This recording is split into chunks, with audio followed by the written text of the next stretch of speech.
Hey guys, I just wanted to get you guys started on problem number 5. Based on the quest problems that are coming in, it seems like this is the one that is tripping you all up. And I just want to say I appreciate that. I appreciate the fact that those of you that have submitted, you tried it and then you got stuck, and so you just said, I'm not sure exactly what to do. That way I can help you out instead of just looking it up and cheating yourself. So, anyway, problem number 5, I'm going to get you started. I'm not going to finish it. Um, but I should leave you at a point where you can finish it. And if not, just come in and see me. It'll take 5-10 minutes. Not even 10 minutes. It'll take 5 minutes, and then we can finish it together. But what we see, some of you had said you just had a hard time making sense of what it's saying. So let's break it down by pieces. So it says a particle is executing simple harmonic motion. So this right here, the simple harmonic motion, that's what's key. So what we have is we have an object which is moving back and forth. So it's moving over here, and then it's coming back, and then it's moving over here. So it's just going back and forth like a mass on spring or a pendulum. It doesn't matter. It's just doing the same thing over and over again. That's simple harmonic motion, and that obeys Hooke's law, although we don't need that. And then it says with an amplitude. So the amplitude is going to be the displacement from equilibrium. So if I say that this position is 0, then over here, when it reaches both ends, that's going to be called the amplitude. That's how far it can go. And then in this direction, that would be the negative amplitude. It's always the same magnitude, the same amount on each side. Okay, so that's the first part. It says at what positive displacement, so somewhere over here, what's the x value from the midpoint, that's equilibrium, does the speed, so we want to know when does the velocity over here equal 1/2 of its maximum speed. So 1/2 of v maximum speed. So this is what it wants. And then pay attention, it says in centimeters, so make sure everything's in centimeters. So we know that the velocity is decreasing as it goes this way. And when it reaches here, the velocity is 0, and then it starts getting faster as it goes this way, and then it slows down and stops. And so we did this in class, and we talked about it. We talked about it in terms of energy.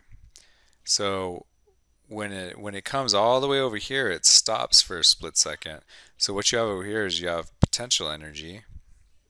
Sorry, I put gravity. It's some sort of potential energy, whatever it may be. So we have potential energy, but no kinetic energy. It's kind of flat. So this is what you did in the PhET slim. When it gets to its maximum displacement, we're going to have pure potential energy.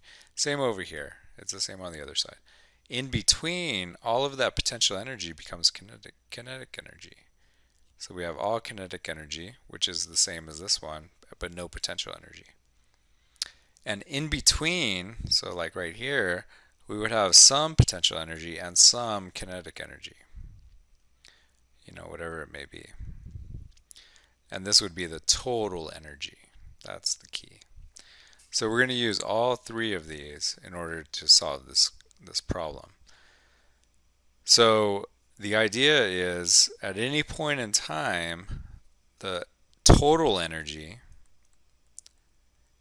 is equal to the potential energy plus the kinetic energy. Okay, so that's one thing. And now the total energy, so if we go all the way to the extreme, the total energy over here is the potential energy. So we know that, like, I'll call this part 1. So for part 1, the total energy is equal to the potential energy.